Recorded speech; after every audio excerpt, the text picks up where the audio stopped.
আপোনাৰ যেটা আপুনি আজি তিতাবৰ জিলা পৰিষদৰ মনোনয়ন পত্ৰ দাখিল কৰিলে কিমান আশাবাদী এইবাৰ? আমি সম্পূৰ্ণ আশাবাদী। আমাৰ কেতিয়া সমষ্টিত 4টা জিলা পৰিষদ, চাৰিটাতে আমি জয়ী হ'ম। 24খন আঞ্চলিক পঞ্চায়ত আছে আমাৰ, এপি মেম্বাৰ আছে, 24গৰাকী এপি মেম্বাৰে আমি জয়ী হ'বলৈ সক্ষম হ'ম। আমাৰ গোটেই বৰক্ষেত্ৰীবাসী ৰাইজ ভাৰতীয় জনতা পাৰ্টীৰ ভোট দিবৰ কাৰণে ৰৈ আছে। কিমান আশাবাদী আপুনি? সম্পূৰ্ণ আশাবাদীয়ে নহয়, নিশ্চিত।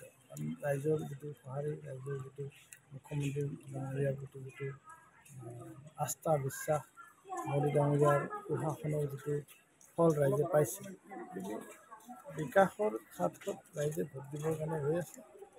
পঞ্চায়তী ৰাজ ব্যৱস্থা অধিক শক্তিশালী কৰাৰ ক্ষেত্ৰত আমাৰ নেতৃত্বাধীন চৰকাৰখনে যিধৰণে কাম কৰিছে, ৰাইজে পঞ্চায়তৰ জৰিয়তে নিজৰ নিজৰ স্থানীয় সমস্যাসমূহ সমাধান কৰাৰ ক্ষেত্ৰত ভাৰতীয় জনতা পাৰ্টীৰ ভোট দিব আমি নিশ্চয় আশা।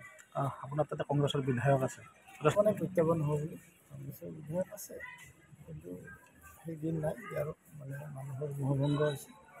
যোৱাবেলি কিছু কাৰণত কংগ্ৰেছৰ বিধায়কে হয়তো জেলেৰ হ'বলৈ সক্ষম হৈছে। যোৱা 4টা বছৰ ৰাইজৰ কোনো সমস্যা, কোনো কথা লৈ কংগ্ৰেছ বিধায়কে ৰাইজৰ ওচৰত নাই। ৰাইজৰ মোহভংগ হৈছে আৰু এই কথাখিনি যোৱা লোকসভা নিৰ্বাচনতো প্ৰমাণ হৈছে আৰু এইবুলি পঞ্চায়ত নিৰ্বাচনৰ জৰিয়তে সত্য প্ৰমাণিত হ'ল। বৰক্ষেত্ৰী সমষ্টিত যিহেতু সংখ্যালঘু ভোটাৰে কিছু নিৰ্ণয় কৰে, কিমান আশাবাদী এইবাৰ সংখ্যালঘু ভোট পাব বিজেপিয়ে? ভাল ভোট পাম। সংখ্যালঘু মই কৈছোঁ যে চৰ জিলা পৰিষদখন আমাৰ 100% সংখ্যালঘুৰ ভোটাৰে থকা এইখন জিলা পৰিষদ আমি ভাল কৰিছোঁ। তাতকৈ আৰু বেছি আমাৰ উদাহৰণ দিবলগীয়া প্ৰয়োজন নাথাকিব। যিদিনাখন আমাৰ নিৰ্বাচনৰ ফলাফল ঘোষণা হ'ব, সেইদিনাখন আপোনালোকে প্ৰথম চৰ জিলা পৰিষদৰ নিৰ্বাচনী ফলাফলক লৈ আপোনালোকে বাতৰি কৰিব। তাৰ কাৰণে আপোনালোকক কিয় সংখ্যালঘু মানে ভোট দিব বিজেপিক? কিয় নিদিব সেইটোহে প্ৰশ্ন। কিয় নিদিব? কাৰণ এতিয়া অসমৰ ভাৰতবৰ্ষৰ সকলো স্তৰৰ মানুহে বুজিছে যে পুষ্টিকৰণৰ ৰাজনীতিৰ পৰা ওলাই ইচ্ছা কৰিছে। আজি সকলো আঁচনিৰ জৰিয়তে সংখ্যাগুৰু সকলো স্তৰৰ ৰাইজ লাভান্বিত হৈছে।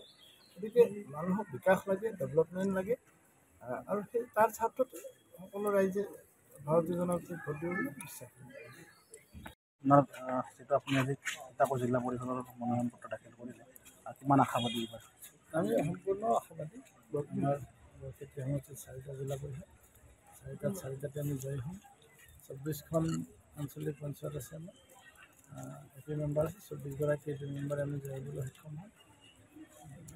আমাৰ গোটেই বৰক্ষেত্ৰীবাসী ৰাইজ ভাৰতীয় জনতা পাৰ্টীৰ ভোট দিবৰ কাৰণে ৰৈ আছে। কিমান আশাবাদী আপুনি? সম্পূৰ্ণ আশাবাদীয়ে নহয়, নিশ্চিত। ৰাইজৰ যিটো সঁহাৰি, ৰাইজৰ যিটো মুখ্যমন্ত্ৰী ডাঙৰীয়াৰ প্ৰতি যিটো আস্থা বিশ্বাস, মোদী ডাঙৰীয়াৰ সুশাসনৰ যিটো ফল ৰাইজে পাইছে, গতিকে বিকাশৰ স্বাৰ্থত ৰাইজে ভোট দিবৰ কাৰণে ৰৈ আছে।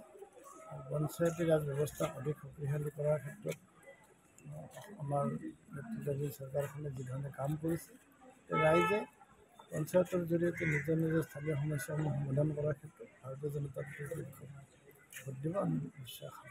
আপোনাৰ তাতে কংগ্ৰেছৰ বিধায়ক আছে, মানে প্ৰত্যাহ্বান হ'ব বুলি কংগ্ৰেছৰ বিধায়ক আছে, কিন্তু সেই দিন নাই। ইয়াৰ মানে মানুহৰ মোহভংগ হৈছে।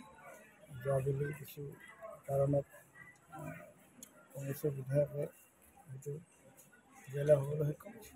যোৱা 4টা বছৰ ৰাইজৰ কোনো সমস্যা, কোনো কথা লৈ কংগ্ৰেছ বিধায়কে ৰাইজৰ ওচৰত নাই।